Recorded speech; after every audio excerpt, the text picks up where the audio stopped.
është plot 70 vjeç, por mosha për të është vetëm një numër.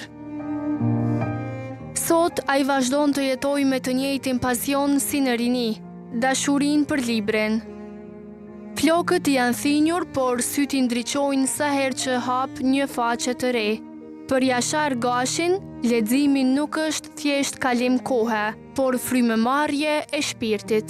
Çdo libër është një udhëtim, çdo fjali një mendim i ri që e mban mendjen e tij zgjuar. Si i ri kam fillu të lexoj, jo si i ri, po gati thuja si fëmijë, se në atë kohë ka qenë mungesë e madhe e librave shqip, kanë qenë e fillet e leximit kanë fillu me shkrimtarët tanë, si qënë Mar Krasniqi, Anton Qetar, Recep Hoxha e disa të tjerë. E ata kanë qenë për neve shkrimtarët më të mirë në atë kohë. Kurse me zhvillimin e shoqërisë, atëherë ka filluar edhe shkrimtarë tjerë kanë dalë romancier të mirë shumë, e atëherë kënaqësia ka qenë shumë e madhe, jo vetëm me imja, po e gjithë shokëve të mi, gjeneratës time, se atëherë kanë filluar me ardhur edhe libra nga Shqipëria, sidomos Haki Stërmilli, Foqion Postoli, Stereo Space e shumë të tjerë. Po leximit i kushtoi s'pakti 4 deri në 5 orë në ditë. Para dite edhe mas dite, kurse 1 orë 2 pushim, dihet edhe koha gjumit, po i kushtoj leximit shumë. Kurse romancierët tash aktual që janë, është Pablo Coelho, të cilin lexoj me ëndje, është Orhan Pamukhi që lexoj me ëndje shumë të madhe, pastaj janë Gjon Grishami që lexoj me ëndje të madhe, edhe atë edhe shumë të tjera. Ai zgjedh ta kaloj kohën e lirë në bibliotekën e Suharekës, ku organizohen vazhdimisht aktivitete të ndryshme. E kom prit me entuziazëm shumë të madh dhe kam qenë jashtëzakonisht i kënaqur, e falenderoj zonjën Arbenitën, e falenderoj që kjo ka qenë iniciatore për formimin e klubit Zhimi. Dhe ky klub tash përmbledh në vete entuziast, njerëz që pëlqen leximi dhe jemi një disa veta që mbledhemi një herë në vit, një herë në muaj mbledhemi, takohemi dhe sicili i japin mendimet e veta për atë se çka kemi lexuar. Çka kemi lexuar dhe kështu komunikojmë mes veti për librin. Si shembull e marrim procesin e Franz Kafkës, e njëri që ka lexuar e shpjegon, e tjerë na e dëgjojmë dhe e marrim edhe ne e lexojmë. Pastaj e kështu që komunikimi është shumë i mirë, ty u falenderoj zonjës Arbenit. E klubi Zhimi është një klub, një ide shumë e qellume dhe shpresoj që në të ardhmen edhe biblioteke tjera do ta bojnë këtë klub.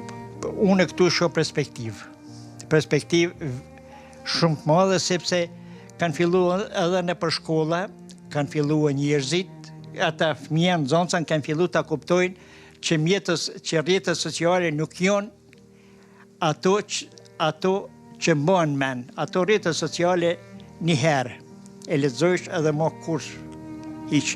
A libri gjithmonë mbetet në kujtesë. Me krenari flet për autorët që i ka më për zemër. Po për shkrimtarëve tanë, kohës pak më të hershëm, ka qenë Ismail Kadareja, normal, Dritro Agolli, ka qenë Stereo Space, ka qenë edhe shumë tjerë, por në kohën e soçit janë aktual, si për shembull Kim Mehmeti, mund ta marrim, Yusuf Buxhovi, Eqen Basha, e shumë të tjerë. Libri që më ka bërë përshtypje jashtëzakonisht shumë është E kuqja e Orhan Pamukut, një. Është edhe Gjon Grishamit është firma që më ka bërë përshtypje shumë, edhe shumë tjera. Edhe Pablo Coelho, Alkimisti, veçanërisht Alkimisti, edhe më ka met në zemër, më ka met shumë romane tjera. Sa herë që mbaron një libër, fytyra i ndriçon nga gëzimi. Ndihna jashtëzakonisht i lumtur, jashtëzakonisht i kënaqur, sepse kam kuptuar një botë tjetër. Se kur ti me një libër e kuptosh një botë tjetër. Një botë që se ki e këtu, kurse ma dikun tjetër. E ajo është shumë kënaqësi e madhe që njeriu që njeriu edhe e njeh edhe botën tjetër, jo vetëm botën e vet, po edhe në botën tjetër e njeh. Ai shpreh shqetësimin se brezi i ri po largohet gjithnjë më shumë nga libre, teksa ka edhe një mesazh për ta. Trit nuk janë të lexu sa duhet, ju ka humb entuziazmi, edhe për këto janë fajtore kryesisht, janë fajtore këto mjetet e komunikimit, janë fajtore për këto. Gjithmonë, edhe nuk ka lexush qysh ka pas përpara. Nuk ka, po besoj që në të ardhmen kanë edhe ata me kuptu që vetëm leximi është diçka që mbetet në shpirt, kurse këto mjetet e komunikimit to zhduken. Po një mesazh për rinin, lexoni, se ardhmja juaj është vetëm t'ia njihni botën, t'i njihni shkrimtarët e huaj, t'i njihni edhe shkrimtarët tanë, jo vetëm t'huajt, e sa të mundi lexoni, sepse ja sot ka libre, ja kur s'ka pas ma tepër. Botimet për çdo ditë botohen romane të reja, libra të reja, kurse në kohën tonë nuk ka pas.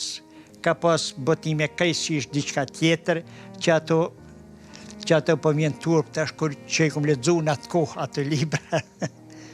Jeta e tij tregon se njeriu mbetet i ri, për sa kohë vazhdon të mësojë.